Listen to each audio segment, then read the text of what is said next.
কুরবানির গোশত 3 ভাগ নয়, কয় ভাগ করবেন সঠিক সমাধান জানুন। আমাদের সমাজে প্রচলিত একটা ভুল তত্ত্ব হচ্ছে কুরবানির গোশত 3 ভাগ করতে হয়। 1 ভাগ নিজেরা খাবেন, 1 ভাগ আত্মীয় স্বজনদেরকে দিবেন, 1 ভাগ গরিবদেরকে দিবেন। এটা হচ্ছে আমাদের সমাজে ভুল তথ্য। কোরআন এবং হাদিসের কোথাও এই কথা নাই যে কোরআন অর্থাৎ কুরবানির গোশত 3 ভাগ করতে হবে।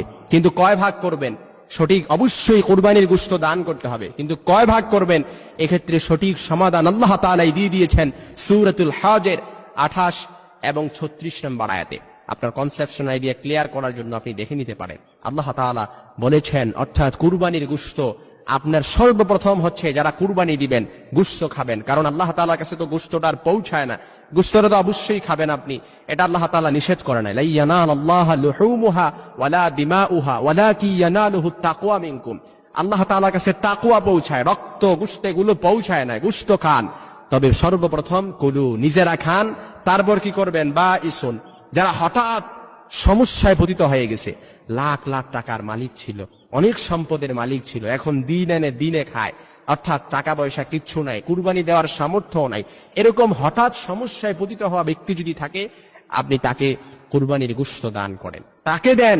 কুরবানির গোশত নিজেরা খাওয়ার পর তারপর তাকে দেন।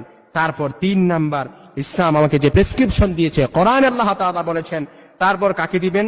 ফকির, যারা গরিব তাদেরকে দান করেন। তাদেরকে, গরিব মানুষ থাকলে, নিকটস্থ গরিব মানুষ, তাদেরকে দান করেন। প্রতিবেশী, আপনার হক আছে অবশ্যই, এই প্রতিবেশীকে গরিব থাকলে তাদেরকে দান করেন।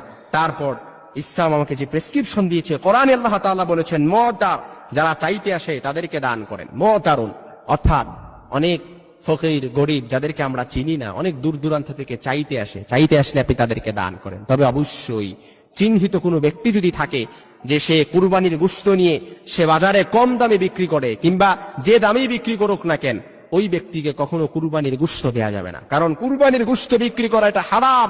যে ব্যক্তি কুরবানির গোশত নিয়ে তারপর বাজারে বিক্রি করে দেয়, তাকে অবশ্যই কুরবানির গোশত দেয়া যাবে না, ইসলাম এটা নিষেধ করে দিয়েছে। সর্বশেষ, কুরবানির গোশত যাকে দিবেন সে হচ্ছে কানিয়া, যে আল্লাহর দেয়া রিজিকে সন্তুষ্ট থাকে, কুরবানি করার সামর্থ্য নেই কিন্তু কারো কাছে চাইতেও আসে না, ওই ব্যক্তিকে দেন। আল্লাহর দেয়া রিজিকে সন্তুষ্ট আছে, নামাজ পড়ে 5 ওয়াক্ত, ইসলামের বিধিবিধানগুলো মেনে চলে, এরকম সমাজে আমি বলতে চাই না, কিন্তু দেখা যায় প্রিয় ভাইয়েরা, আপনারা যদি লক্ষ্য করেন, অনেক মসজিদের ইমাম মুয়াজ্জিনরা আছে যারা সামর্থ্য নাই, অর্থাৎ বেতন পায় 10 থেকে 12,000 টাকা, ম্যাক্সিমাম মসজিদে এখন এরকম। ওই ব্যক্তি কিভাবে 25,000 20,000 টাকা শরীকে ওই ব্যক্তি কুরবানি দিবে? সেটা তো দুঃসাধ্য ব্যাপার, কল্পনাও করা যায় না। এই জন্য মনে রাখবেন, যারা কুরবানির গোশত অর্থাৎ খাওয়ার পরে যারা এরকম ব্যক্তি আছে যারা কুরবানি দেয় নাই কিন্তু কারো কাছে চাইতেও আসে না, লজ্জায় চাইতে আসে না, ওই ব্যক্তিকে দান করেন। এটা আল্লাহর নির্দেশ। সূরাতুল হজের 28 এবং 36 নম্বর আয়াতে আল্লাহ তাআলা বিষয়টা ক্লিয়ার করেছেন। এই জন্য কুরবানির গোশত 3 ভাগ নয়, 3 ভাগ নয়। আপনি সর্বপ্রথম নিজে খাবেন কুলু, তারপর বা ইসুন, হঠাৎ সমস্যায় পতিত হওয়া ব্যক্তিকে খাওয়ান, দান করেন। তারপর মুতারুন, যারা চাই। কুরবানির গোশত 3 ভাগ নয়, কয় ভাগ করবেন সঠিক সমাধান জানুন। আমাদের সমাজে প্রচলিত একটা ভুল তত্ত্ব হচ্ছে কুরবানির গোশত 3 ভাগ করতে হয়।